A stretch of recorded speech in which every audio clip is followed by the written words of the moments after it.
دوستو، یہ کہانی ایک حافظ قرآن لڑکی کی ہے جس نے ایک ایسا واقعہ دیکھا جو انسانی فہم سے بالاتر ہے۔ یہ کہانی حیرت، خوف اور ایمان کی آزمائش پر مبنی ہے۔ حافظ قرآن لڑکی نے سانپ کو جنم دیا۔ شازیہ ایک انتہائی نیک اور عبادت گزار لڑکی تھی۔ اس نے محض 14 سال کی عمر میں قرآن پاک حفظ کر لیا تھا اور ہمیشہ اللہ کی رضا کے لیے نیک اعمال میں مشغول رہتی۔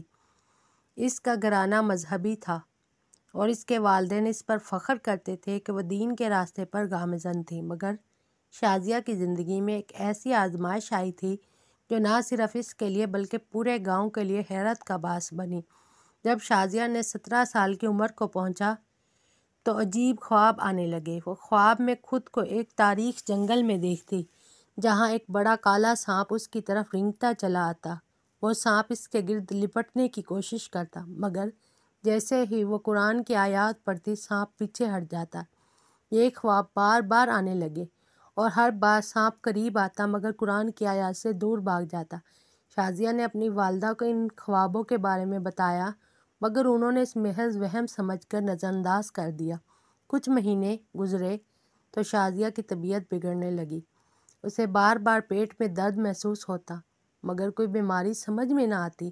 گاؤں کے ڈاکٹر نے بھی مختلف ٹیسٹ کیے مگر سب کچھ نارمل تھا۔ لوگ کہتے ہیں کہ یہ کسی عصیب کا سایہ ہے مگر کوئی اس کا علاج نہ کر پایا۔ ایک رات جب درد ناقابل برداشت ہو گیا تو شازیہ کی ماں اسے ایک پیر صاحب کے پاس لے گئی۔ پیر نے اسے دیکھا اور کہا، یہ کوئی عام بیماری نہیں، تم پر کسی اور دنیا کی مخلوق کا اثر ہے۔ چند دن بعد وہ لمحہ آ پہنچا جب حقیقت ہر کسی کے تصور سے باہر تھی۔ شازیہ کا درد اتنا شدید ہو گیا کہ اسے قریبی اسپتال لے جایا گیا۔ ڈاکٹرز نے بھی پریشان ہو کر اسے چیک اپ کیا کیونکہ اس کی حالت کسی پیچیدہ بیماری کی طرف اشارہ کر رہی تھی، مگر جب آپریشن کرنے کا وقت آیا تو وہاں جو منظر دیکھا گیا وہ ہوش اڑانے والا تھا۔ شازیہ نے ایک زندہ سانپ کو جنم دیا۔ یہ خبر جنگل کی آگ کی طرح پورے علاقے میں پھیل گئی۔ لوگ حیران رہ گئے، کچھ نے اسے معجزہ کہا، کچھ نے عصیب کی کاشتانی، مگر سب یہ جانتے تھے کہ بے چین تھے کہ ایسا کیسے ممکن ہوا۔ شازیہ کو جب ہوش آیا تو اسے کچھ بھی یاد نہ تھا، مگر گاؤں کے عالم دین نے قرآن و حدیث کی روشنی میں اس معاملے کو جانچنے کا فیصلہ کیا۔ انہوں نے واضح کیا کہ یہ کسی جادو یا عصیب کا نتیجہ ہو سکتا ہے کیونکہ قرآن کے الفاظ ہمیشہ برائی کے خلاف ڈال بنتے ہیں۔ تحقیقات سے معلوم ہوا کہ شازیہ کے گھرانے پر کسی نے سخت جادو کروایا تھا اور اس جادو کا مقصد یہی تھا کہ شازیہ پر کوئی شیطانی اثر ہو، مگر چونکہ وہ حافظ قرآن تھی اس لیے وہ عصیب شازیہ کے جسم میں مکمل داخل نہیں ہو سکا اور اس نے اس شکل میں ظاہر ہونا شروع کر دیا۔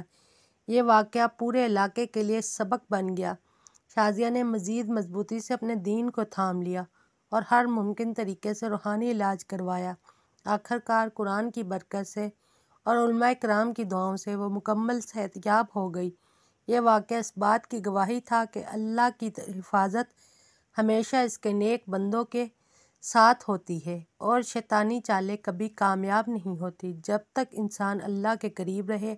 یہ کہانی محض ایک داستان نہیں بلکہ ایک سبق ہے کہ قرآن کی تلاوت اور ایمان کی طاقت ہر برائی کے خلاف سب سے بڑی ڈال ہے۔